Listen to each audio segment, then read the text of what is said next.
सुधाकर बडगुजर यांची अखेर भाजपमध्ये एंट्री। बडगुजर यांच्यासह बबन घोलप, नैना घोलप आणि अशोक मुर्तडक हे सुद्धा भाजपत। पक्षप्रवेशाबाबत बावनकुळे आणि रवींद्र चव्हाण अनभिज्ञ।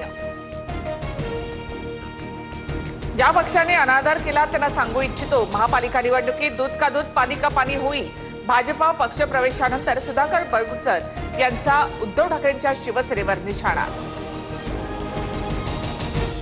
सुधाकर बडगुजर यांच्या पक्षप्रवेशाने स्थानिक भाजपमध्ये नाराजी कायम। सीमा हिरे यांच्यासह अनेक पदाधिकाऱ्यांचा विरोध। बडगुजर यांचा दहशतवाद्यासोबतचा संबंध असल्याचा आरोप।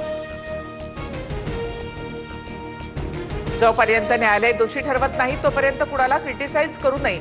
बडगुजर यांच्यावरील आरोपानंतर चंद्रशेखर बावनकुळेंचं प्रत्युत्तर। सुधाकर बडगुजर यांचा प्रवास हिंदुत्वाच्या दिशेने जोमाने सुरू। हिंदुत्वासाठी कुणी काम करत असल्यास आक्षेप घ्यायची गरज नाही। बडगुजर यांच्या भाजपा प्रवेशावरून नितेश राणेंचे सूर बदलले। दोन्ही राष्ट्रवादी एकत्र येण्याला शरद पवारांचा विरोध। संधी साधूपणा करणाऱ्यांना सोबत घेणार नाही।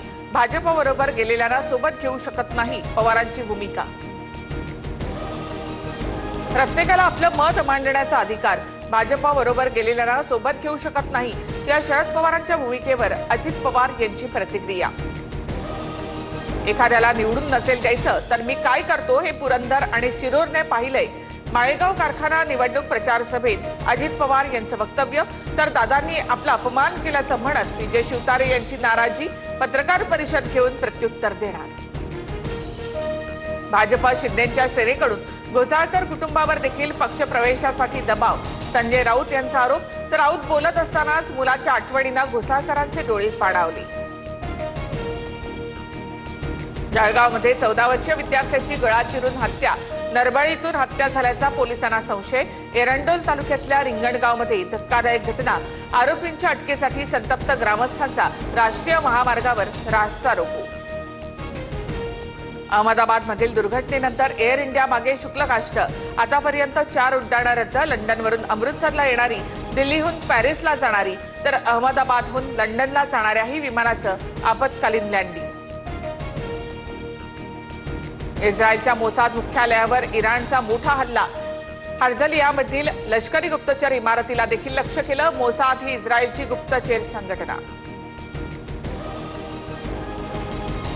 इराणी सैन्याचे नवनियुक्त प्रमुख अली शादमानी यांची हत्या। इस्रायली सुरक्षा दलाचा मोठा दावा। 5 दिवसात इराणच्या 2 सीडीएसचा खात्मा। इस्रायल आणि इराण यांच्यामधील संघर्ष आणखी तीव्र होण्याची शक्यता। अमेरिकेपाठोपाठ आता भारताकडून सुद्धा नागरिकांना तेहरान तातडीनं सोडण्याचे आदेश। 110 भारतीयांचा पहिला ग्रुप अर्मेनियाच्या सीमेवर दाखल। दिल्लीमध्ये मुसळधार पाऊस। अकोला भागामध्ये पाणी साचलं। महिपालपूर भागामध्ये वाहतूक कोंडी झाल्याची दृश्य। अनेक वाहनं पाण्याखाली बुडाली।